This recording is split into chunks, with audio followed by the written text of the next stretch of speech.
Welcome to life line. క్రీడా రంగంలో గాయపడిన వారికి ఎలాంటి ఆధునిక చికిత్సా విధానాలు ఉన్నాయి? సో దీని గురించి ఇవాళ మనతో డిస్కస్ చేయడానికి శ్రీకర హాస్పిటల్స్ నుంచి doctor Arun, sports medical specialist and orthopaedic surgeon మన టీవీ9 స్టూడియోలో ఉన్నారు. సో ఆయన అడిగి మరిన్ని విషయాలు తెలుసుకుందాం. హాయ్ అరుణ్ గారు. హలో అండి. సో ముందుగా ఈ ఆర్థోస్కోపీ అంటే ఏంటండి? ఆర్థ్రోస్కోపీ అంటే బేసికల్లీ కీహోల్ సర్జరీ అండి. ఆర్థ్రో అంటే జాయింట్, స్కోపీ అంటే మనం దాంట్లో కెమెరా పెట్టేసి చూడడాన్ని ఆర్థ్రోస్కోపీ అంటాం. మనం పొట్టలో కదా ల్యాప్రోస్కోపీ అంటాం కదా, అదేవిధంగా కీహోల్ సర్జరీని మనం ఆర్థ్రోస్కోపీ అంటాం. అంటే మోకాలు కానివ్వండి, భుజం కానివ్వండి, మోకాలు చుట్టూ కూడా చిన్న చిన్న హోల్స్ చేసి లోపలికి కెమెరా పాస్ చేసి జాయింట్ని విజువలైజ్ చేసుకుంటూ మనకి ఏదైతే పెథాలజీ, ఏదైతే ఇబ్బంది ఏదైతే ఉందో దాన్ని కరెక్ట్ చేసుకోవడం కానివ్వండి, లేకపోతే డయాగ్నోస్టిక్ అంటాం. డయాగ్నోస్టిక్ అంటే ఊరికే లోపల జాయింట్లో ఏదైనా ఇబ్బంది ఉన్నదా, లేకపోతే వేరే డయాగ్నోస్టిక్ మొడాలిటీస్లో మనం ఏదైనా దాన్ని కనుక్కోలేకపోయినప్పుడు మనం ఆర్థ్రోస్కోపీలో కూడా దాన్ని కనుక్కోవడానికి వీలవుతూ ఉంటుంది.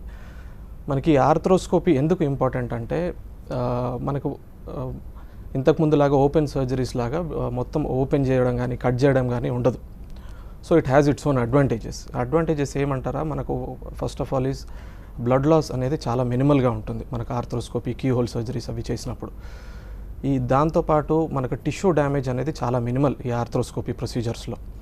దీనివల్ల ఏమవుతుంది అంటే పోస్ట్ సర్జరీ, మనకు సర్జరీ చేసిన తర్వాత మళ్ళీ మనం యాక్టివిటీలోకి వెళ్ళడానికి ఒక పెయిన్ కానివ్వండి, స్టిఫ్నెస్ కానివ్వండి, ఇంకేదైనా కూడా కాంప్లికేషన్ రేట్స్ అనేవి చాలా తక్కువ మనకి ఆర్థ్రోస్కోపీ ప్రొసీజర్స్ వల్ల.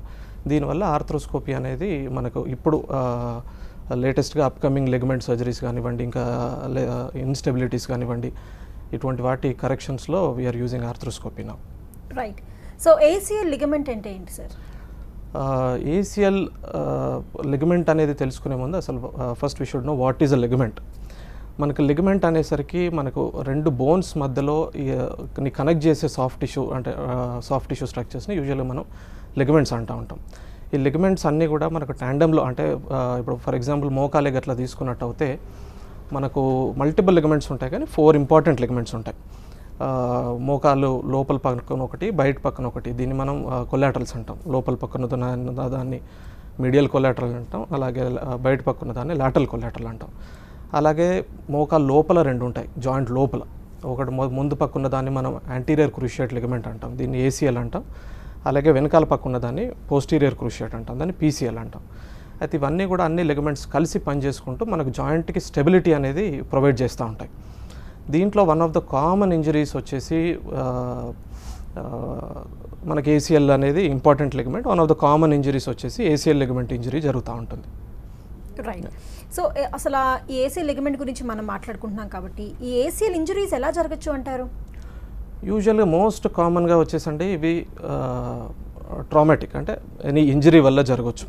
ఆ ట్రామా అనేది మనకు ఐదర్ రోడ్ ట్రాఫిక్ యాక్సిడెంట్స్ వల్ల జరగవచ్చు.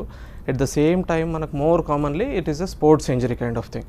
స్పోర్ట్స్ ఇంజరీ ఎలా అంటే more importantly it is a twisting injury. అది మనం ఏమవుతుంది అంటే స్పోర్ట్స్ ఆడినప్పుడు కానివ్వండి, లేదంటే ఏదన్నీ యాక్సిడెంట్స్లో కూడా మన ఫుట్ ఎక్కడ కూడా మన భూమి మీద ల్యాండ్ అయి ఉన్నప్పుడు మన బాడీ సడన్గా ట్విస్ట్ అయినప్పుడు మనకు ఈ లిగమెంట్ ఇంజరీస్ అనేవి యూజువల్గా జరుగుతూ ఉంటాయి.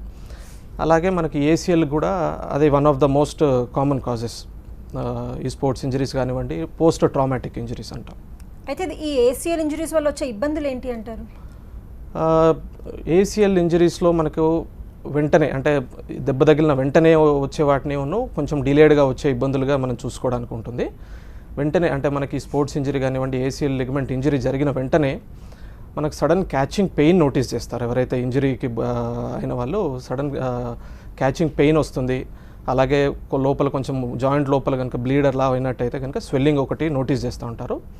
At the same time sudden instability అనేది నోటీస్ చేస్తారు. ఇమ్మీడియట్గా కింద పడిన వెంటనే సడన్గా లేచి నిల్చోవాలనుకున్నప్పుడు ఆ ఇన్స్టెబిలిటీ, అంటే కాల్లో పట్టు వదిలిన ఫీలింగ్లో ఉంటారు. ఇది యూజువల్గా మనం ఇనిషియల్గా మనం పట్టి వేసి మెడిసిన్స్ ఇవన్నీ వేసిన తర్వాత యూజువల్గా ఒక 2 to 3 వీక్స్ టైంలో పెయిన్, స్వెల్లింగ్ రెండు కూడా సబ్సైడ్ అవుతూ ఉంటాయి.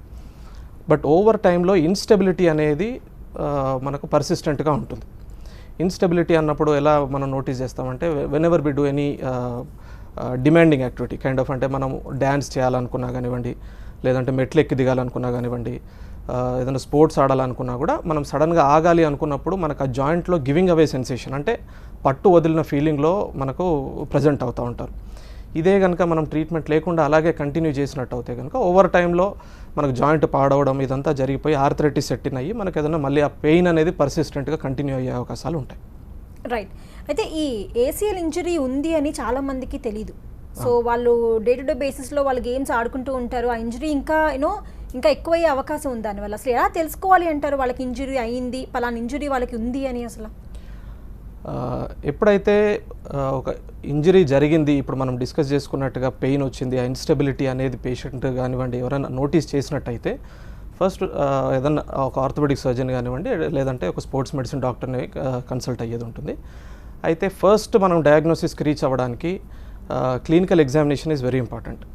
క్లినికల్ ఎగ్జామినేషన్ అంటే ఫస్ట్ వచ్చిన వెంటనే డాక్టర్ ఒకసారి ఆ మోకాల్లో వేరియస్ టెస్ట్స్ చేసి ఆ పట్టు అనేది ఉందా అంటే ఏ డైరెక్షన్లో మనకి ఇన్స్టెబిలిటీ ఉంది అనేది మనకి ఎగ్జామినేషన్లో ఒకసారి బయటకు వస్తుంది. ఈ తర్వాత వచ్చేసి మనం దీనికి ఒకటి బేసిక్ ఎక్స్రే ఒకటి చేస్తూ ఉంటాం. ఎక్స్రేలో మనకు అప్పుడప్పుడు ఏమవుతుందంటే ఏసీఎల్ లిగమెంట్తో పాటు ఏసీఎల్ ఎక్కడైతే అటాచ్మెంట్ ఉంటుందో ఆ అటాచ్మెంట్ దగ్గర ఫ్రాక్చర్ అయ్యే అవకాశాలు ఉంటాయి. అందుకని చెప్పి మనం ఫస్ట్ ఒకటి ఎక్స్రే చేసి చూస్తాం. ఒకవేళ ఎక్స్రేలో కనుక నార్మల్ ఉంది అంటే ఆ తర్వాత we go for an MR scan, magnetic resonance imaging అంటాం. ఈ మ్యాగ్నెటిక్ రెజొనెన్స్ ఇమేజింగ్ ఎంఆర్ఐ స్కాన్లో మనకి ఈ లిగమెంట్తో పాటు రెస్ట్ ఆల్ లిగమెంట్స్ కూడా మనకి ఏసీఎల్ కానివ్వండి, పీసీఎల్ కానివ్వండి, కొలాటరల్స్ కానివ్వండి, అట్ ద సేమ్ టైం మనకు మోకాల్లో గుజ్జు పదార్థం మెనిస్కస్ ఏదైతే ఉందో వీటిలలో కూడా మనకి ఏదైనా అడిషనల్ ఇంజరీస్ ఉన్నాయా, అసోసియేటెడ్ ఇంజరీస్ ఉన్నాయా అనేది ఒకటి బయటకు వస్తుంది. అది ఒకటి మనకు at the same time MRI scan వల్ల మనకి సర్జరీ అనేది కూడా మనం ప్లాన్ చేసుకోవడానికి ఆస్కారంగా ఉంటుంది. రైట్. అయితే అరుణ్ గారు, ఈ ఏసీఎల్ సర్జరీ వల్ల ఏమైనా ఇబ్బందులు ఉండే అవకాశం ఉంది అంటారా? Just like any other surgery అండి, మనకు ఫ్యూ కాంప్లికేషన్స్ వచ్చే అవకాశాలు అయితే ఉంటాయి. ఓపెన్ సర్జరీలో వచ్చినట్టుగానే వెరీ రేర్ ఛాన్సెస్ మనకి ఇన్ఫెక్షన్ ఒకటి ఛాన్స్ ఉంటుంది. At the same time stiffness ఒకటి ఛాన్స్ ఉంటుంది పోస్ట్ సర్జరీ. మనకు ఎట్ ద సేమ్ టైం ఇవన్నీ బాగా రేర్ కాంప్లికేషన్స్ అండి. మనకు ఈ ఓపెన్ సర్జరీస్లో ఉన్న దానికంటే కూడా మనకు ఆర్థ్రోస్కోపీలో చేసిన ప్రొసీజర్స్కి ఈ కాంప్లికేషన్స్ రేట్స్ అనేవి చాలా చాలా మినిమల్గా అనుకోవచ్చు. నందలెస్ అసలు కాకుండా మినిమల్గా కాంప్లికేషన్ రేట్స్ అనేవి ఉంటాయి దీంట్లో. రైట్. అయితే చాలామంది ఈ ఇంజరీ అయిన తర్వాత కూడా ఏవో ట్రీట్మెంట్స్ తీసుకుంటూ ఉంటారు, లైట్ తీసుకుంటూ ఉంటారు. సో సర్జరీ చేయించుకుని వాళ్ళకి ఎలాంటి కాంప్లికేషన్స్ ముందు వచ్చే అవకాశం ఉందండి వాళ్ళకి? యూజువల్గా ఇవన్నీ కూడా చాలా వరకు నెగ్లెక్ట్ చేస్తూ ఉంటారండి ఏసీఎల్ ఇంజరీస్ని. ఎందుకంటే యూజువల్గా డే టు డే యాక్టివిటీస్లో మనం రొటీన్గా నడవడంలో కానివ్వండి దాంట్లో మనం ఏసీఎల్ పెద్ద ఉపయోగపడకపోవచ్చు. మనకి ఎక్కడ ఇబ్బంది అవుతూ ఉంటుంది అనుకుంటే ఎనీథింగ్ డిమాండింగ్ చేసినప్పుడు, అంటే మనం ఫాస్ట్గా మెట్లు ఎక్కాలనుకున్నా కానివ్వండి, లేదంటే ఒక గుంట జంప్ చేయాలనుకున్నా, లేకపోతే ఏదైనా రిక్రియేషనల్ స్పోర్ట్స్ కానివ్వండి, డ్యాన్స్ కానివ్వండి, ఇటువంటి అన్నీ చేసినప్పుడే మనకు ఈ ఏసీఎల్ లిగమెంట్ అనేది ఇంపార్టెంట్గా యాక్ట్ చేస్తూ ఉంటుంది. దీన్ని మనం నెగ్లెక్ట్ చేసినట్టు అవుతే కనుక ఈ ఇన్స్టెబిలిటీ అంటే మోకాల్లో పట్టు వదలడం, ఆ జాయింట్ అబ్నార్మల్గా ముందుకు వెనక్కు జరగడం, దీనివల్ల ఓవర్ టైంలో మనకు ఈ మెనిస్కస్ ఇంజరీ ఒకటి వచ్చే అవకాశాలు ఉంటాయి. ఈ మెనిస్కస్తో పాటు గుజ్జు అరగడం అనేది ఒకటి జరిగే అవకాశాలు ఎక్కువగా ఉంటాయి. దీనివల్ల ఏమవుతుంది అంటే ఈ అరగడం అంటే మనకు ఆర్థరైటిస్ బేసికల్గా ఈ ఆర్థరైటిస్ అనేది కొంచెం ఎర్లీ స్టేజ్లో వచ్చే అవకాశాలు చాలా ఎక్కువగా ఉంటాయి. దీంట్లో మనకు ఒకవేళ ఏసీఎల్ కనుక మిస్ అవుతూ ఉంటే, ఫర్ ఎగ్జాంపుల్ ఒక ఆర్థరైటిస్ ఒక 50 years తర్వాత మనకు రావాల్సిన జాయింట్ పెయిన్స్ ఏవైతే ఉన్నాయో, ఒక యంగ్ పేషెంట్ కనుక ఒక యంగ్ పేషెంట్లో ఏసీఎల్ డెఫిషియెంట్ నీ ఉంటే మనకు ఆ ఆర్థరైటిస్ అనేది ఎర్లీగా వచ్చే అవకాశాలు ఉంటాయి. అంటే maybe 10 years down the line తనకు మోకాల నొప్పులు నోటీస్ చేయడం అనేది జరిగే అవకాశాలు ఉంటాయి. రైట్. సో సర్జరీ తర్వాత ఫిజియోథెరపీ ఎంతవరకు హెల్ప్ అవుతుంది అంటారు? మనకు ఈ సర్జరీలో మనకి అట్లీస్ట్ ఆర్థ్రోస్కోపిక్ ఏసీఎల్ ప్రొసీజర్లో మనకు ఈ సర్జరీ ఎంత ఇంపార్టెంటో మనకు ఫిజియోథెరపీ కూడా అంతే ఇంపార్టెంట్ ఉంది. మనకు యూజువల్గా ఏం జరుగుతూ ఉంటుందంటే మనకు సర్జరీ చేసిన తర్వాత మనకి మోకాలి తొడభాగంలో ఉన్న మజిల్స్ ఏవైతే ఉన్నాయో కొంచెం అవి సైజు కూడా ష్రింక్ అవుతూ ఉంటాయి. సో అదొకటి మనకి నేటివ్ ఏసీఎల్కి ఇంకా ఈ స్టెబిలిటీతో పాటు ఇంకా ప్రాప్రియోసెప్షన్ అని ఇంకా రెస్టాల్ ఫంక్షన్స్ కూడా ఉంటాయి. ఈ ఫంక్షన్స్ అన్నిటిని కూడా మనం రెస్టోర్ చేసుకోవాలంటే మనకి ఫిజియోథెరపీ అనేది చాలా ఇంపార్టెంట్ అండి.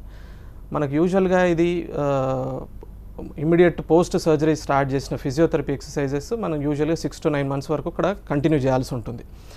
ఈ ఫిజియోథెరపీ చేసే టైంలో మనకి ఈ మజిల్ స్ట్రెంత్ బిల్డింగ్ కానివ్వండి, జాయింట్ పొజిషన్ సెన్స్ కానివ్వండి, ఇవన్నీ కూడా ఓవర్ టైంలో అంటే 6 to 9 months down the line మనం మళ్ళీ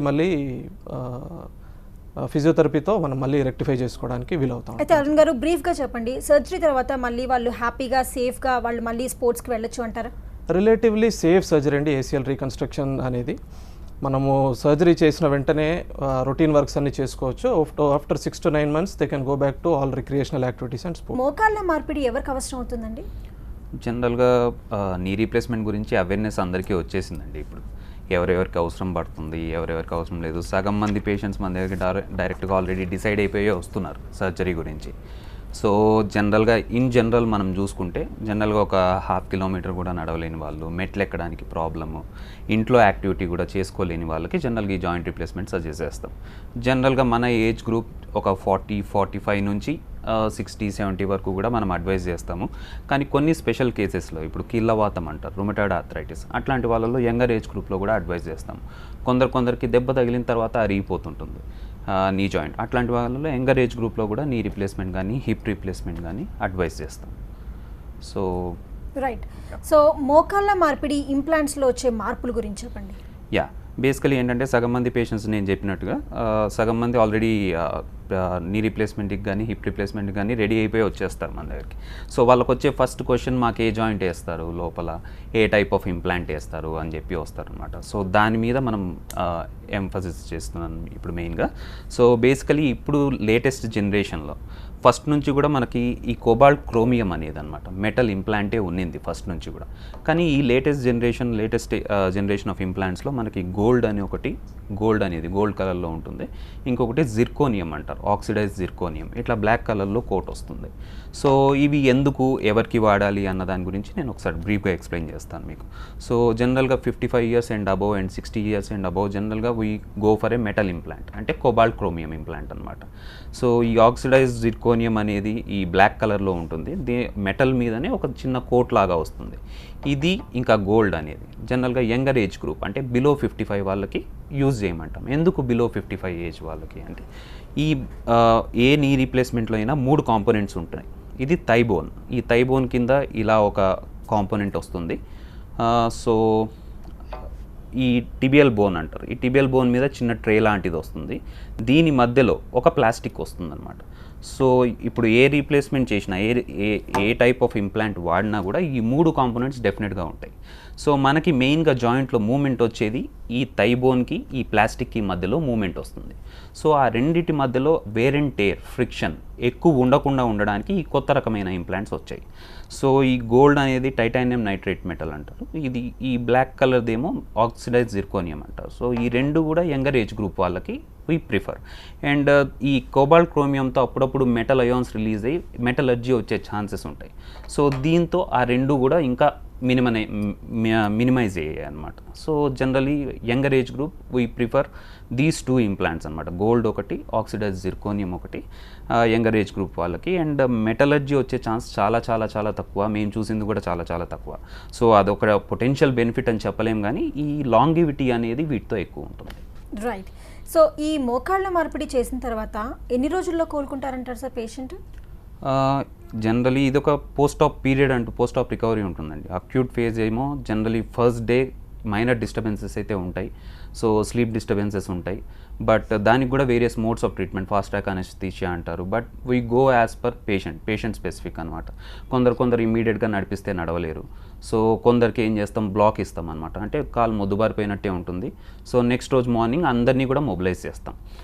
ఫస్ట్ 3 days 2 to 3 days మన దగ్గరే ఉంటారు హాస్పిటల్లోని.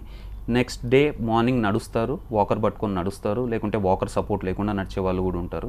అండ్ ఇమీడియట్గా వాష్రూమ్కి వెళ్ళొస్తారు. This is 3 days period. 3 days పీరియడ్లో కూడా బేసిక్ ఫిజియోథెరపీ నడుస్తుంది. దాని తర్వాత కూడా 15 to 20 days ఇంటికి విజిట్ చేయడం కానీ, లేకుంటే వాళ్ళు ఫిజియోథెరపిస్ట్ని పిలుచుకోవడం కానీ ఏదో ఒకటి చేసి 15 to 20 days వరకు ఫిజియోథెరపీ రీహాబిలిటేషన్ ఉంటుంది. దాని తర్వాత 15 days to 20 days వాళ్ళే అక్యూట్గా చేసుకోవచ్చు ఫిజియోథెరపీ, పేషెంటే చేసుకోవచ్చు ఫిజియోథెరపీ సపోర్ట్ లేకుండా. కొందరు పేషెంట్స్ 1 month 1.5 1.5 month వరకు కూడా ఫిజియోథెరపిస్ట్ని కంటిన్యూ చేస్తారు. Depends on pain relief. Okay, so 1 month తర్వాత జనరల్గా మెట్లు ఎక్కడం దిగడం, డైలీ యాక్టివిటీ, వంట దగ్గర నిల్చోవడం, ఇవన్నీ కూడా స్టార్ట్ చేసుకోవచ్చు. అయితే చాలా మందికి ఈ మోకాళ్ళ మార్పిడి అయిన తర్వాత ఒక కాలు బాగానే ఉంటుంది, ఇంకో కాలు కొంచెం లెంత్ పెరగడం కానీ ఇలాంటివన్నీ ఈ మధ్యలో మనం వింటూ ఉన్నాం. బేసికలీ ఏంటంటే మనకి మామూలుగా వచ్చే డిఫార్మిటీ వ్యారస్ డిఫార్మిటీ అంటారు అనమాట. ఇట్లా కాళ్ళు 2 వంకర్లు పోవడం. సో ఎప్పుడైతే కొందరు భయం కొద్దీ కానివ్వండి, మెడికల్ కండిషన్ వల్ల కానివ్వండి ఒక కాలు చేస్తాం. ఇప్పుడు కొందరు మరీ భయపడిన వాళ్ళకి 2 కాళ్ళు చేయం, ఎందుకంటే ఫిజియోథెరపీ చేసుకోరేమో, పెయిన్ టాలరేట్ చేయరేమో అన్న భయంతో. సో ఎప్పుడైతే ఈ కాల్ని స్ట్రైట్ చేస్తామో ఈ కాలు కొంచెం వంకరగానే ఉంటుంది. So there will be some length difference, కానీ అది వాళ్ళ డైలీ యాక్టివిటీని కానీ దేన్ని కానీ ఏమీ హ్యాంపర్ చేయదు. కాకపోతే దేర్ విల్ బి గెయిట్, అంటే ఒక వైపుకి వంగి నడవడం ఉంటుంది. ఏదైతే వంకరగా ఉంటుందో ఆ కాలు కొంచెం పొట్టిగా ఉంటుంది కాబట్టి వంగి నడుస్తారు. ఎప్పుడైతే దీన్ని కూడా కరెక్ట్ చేస్తామో ఆటోమేటిక్గా ఆ గెయిట్ డిస్టర్బెన్స్ అంతా పోతుంది. సో జాయింట్ రీప్లేస్మెంట్ అంటే మోకాళ్ళు ఒకదాన్ని చేసిన తర్వాత ఇంకొకటి కూడా చేయించుకుంటే better. ఒకవేళ 2 ప్రాబ్లం ఉండి 2 ప్రాబ్లమాటిక్ ఉండి 2 ఇట్లా వంకర్లు ఉన్న పేషెంట్స్ గురించి చెప్తున్నాం. ఒక కాల్ బాగుంది అనుకోండి, దాంట్లో డిఫరెన్స్ ఏం రాదు పెద్దగా.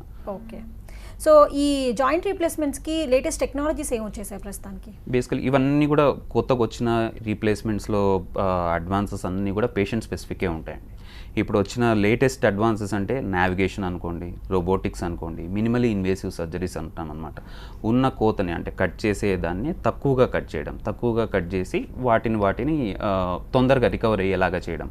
సో ఇప్పుడు రోబోటిక్స్ అనుకోండి, రోబోటిక్స్లో ఏమవుతుంది, ముందు మనం ఒక పేషెంట్ డేటాని మనం కంప్యూటర్కి ఇస్తే అది మనకు ఫీడ్బ్యాక్ ఇస్తుంది. ఇంత కట్ చేసుకోవాలి, ఇంత సైడ్లో పెట్టాలి, మనం పెట్టే కాంపోనెంట్స్ అన్నిటినీ కూడా.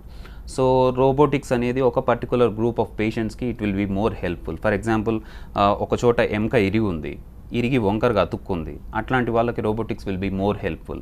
అండ్ ఓవరాల్గా రోబోటిక్స్తో కొంచెం ఇన్సిషన్ కూడా కొంచెం చిన్నగా ఉంటుంది. సో దానికి ఉండే అడ్వాంటేజెస్ దానికి ఉన్నాయి. And navigation is robotics is an advanced form of navigation అనుకోండి. ఒక రకంగా నావిగేషన్లో కూడా ఏంటంటే పేషెంట్ డేటాని మనం ఇస్తాం, అది మనకి ఇంత కట్ చేయండి అని చెప్తుంది అనమాట. So but precision of surgery has improved with robotics and navigation. And minimally invasive surgery జనరల్గా ఎర్లీ రికవరీకి, అంటే యంగర్ పేషెంట్స్కి ఎర్లీ రికవరీకి ఎక్కువ కట్ లేకుండా, కండకోత ఎక్కువ లేకుండా ఈజీగా అయ్యే ప్రొసీజర్ అనమాట. రైట్. అయితే సార్, ఈ మోకాళ్ళ మార్పిడి చేయించుకున్న వాళ్ళు డే టు డే బేసిస్లో వాళ్ళు ఎలాంటి లైఫ్ స్టైల్ని అలవాటు చేసుకుంటే బెటర్ అంటారు? బికాజ్ నార్మల్గా అయితే ఉండదు, యాజ్ మచ్ యాజ్ పాసిబుల్ మనం కొంచెం చేంజెస్ చేసుకోవాలి కదా. దీంట్లో కూడా ఏసీఎల్లో ఉన్నట్టు ప్రాప్రియోసెప్షన్ ప్రాబ్లమ్స్ కొన్ని ఉంటాయి. ఏంటంటే చాలామంది పేషెంట్స్ కింద పట్టేసినట్టు, ఏదో మాకు ఆర్టిఫిషియల్ జాయింట్ వేసినట్టు కదులుతున్నట్టు ఉంది అని చెప్తారు చాలామంది. అది ఎందుకు అంటే దీనికి నరం సప్లై ఉండదు కాబట్టి, ప్రాప్రియోసెప్షన్ ఉండదు కాబట్టి. సో వాళ్ళు ఏంటంటే మెయిన్ ఇష్యూ ఏంటంటే కింద కూర్చోకపోవడం, ఇండియన్ టాయిలెట్ వాడకపోవడం. These are the 2 main contraindications అండి జనరల్గా చెప్పేది. ఎందుకంటే ఎప్పుడో ఒకసారి కింద కూర్చొని లేస్తే మళ్ళీ అది పెయిన్ స్టార్ట్ అవుతుంది. సో దానికోసం ఆ కింద కూర్చోవడం ఒకటి, ఇండియన్ టాయిలెట్ ఒకటి వాడొద్దంటాం. అండ్ హై డిమాండ్ యాక్టివిటీ జనరల్గా ఆ ఏజ్ గ్రూప్లో అవాయిడ్ చేయమంటాం అనమాట. అండ్ స్పోర్ట్స్ యాక్టివిటీ ఇవన్నీ వద్దు అంటాం జనరల్గా, ఎందుకంటే అది కూడా వేర్ అండ్ టైర్ ఎక్కువ ఉంటుంది కాబట్టి అవాయిడ్ చేయమంటాం అనమాట. అండ్ హై ఫ్లెక్షన్ వచ్చే యాక్టివిటీ, మెయిన్గా కింద కూర్చోవడం, హై ఫ్లెక్షన్ అంటే ఎక్కువ వంచడం అనమాట. సో అట్లాంటి యాక్టివిటీ వద్దంటాం. రైట్. సో ఈ ప్రాబ్లం ఉన్నప్పటికీ వాళ్ళు చాలామంది సర్జరీ చేయించుకోవడానికి భయపడుతూ ఉంటారు. అలా సర్జరీ చేయించుకోకుండా నొప్పిని భరిస్తూ చాలా కాలం వాళ్ళు కాలం వెలదీసినట్టయితే వాళ్ళకి వచ్చే కాంప్లికేషన్స్ ఏంటి? బేసికలీ యాక్టివిటీ ఆఫ్ లైఫ్ తగ్గిపోవడం అండి. Quality of life and activity of life, రోజు చేసుకుంటే యాక్టివిటీ తగ్గిపోవడం. అండ్ ఎప్పుడైతే యాక్టివ్గా ఉన్నారో వాళ్ళ క్వాలిటీ ఆఫ్ లైఫ్ తగ్గుతుంది, యాక్టివిటీ ఆఫ్ లైఫ్ తగ్గుతుంది. రిస్ట్రిక్షన్ ఆఫ్ యాక్టివిటీ అంటారు, రోజు చేసుకుంటే పనిలో రిస్ట్రిక్షన్. అట్లాంటిది ఎప్పుడైతే ఉందో ఆటోమేటిక్గా ఆ పర్టికులర్ టైంలో వస్తే రికవరీ విల్ బీ ఫాస్టర్. చేసిన వెంటనే నేను చెప్పినట్టు 1.5 month రికవర్ అయిపోతారు. అదే వాళ్ళు పోయి మజిల్స్ అంతా వీక్ అయ్యి, బోన్ వీక్ అయ్యి, బాగా వంకర్లు పోయి వచ్చిన వాళ్ళకి ఎంత కాదనుకున్న అర్లీ స్టేజ్లో వచ్చిన వీళ్ళకి there will be a definite difference. ఫిజియోథెరపీలో అనుకోనివ్వండి, రికవరీలో అనుకోనివ్వండి, నొప్పిలో అనుకోనివ్వండి, అండ్ యాక్టివ్గా నడవడంలో అనుకోనివ్వండి, there will be a definite difference. Right. Thank you so much అండి. షూర్. సో ఇది వాటి లైఫ్ లైన్ శ్రీకర హాస్పిటల్కి సంబంధించి joint replacement at the same time ALC ligament. So updates continue అవుతాయి, చూస్తూనే ఉండండి TV9.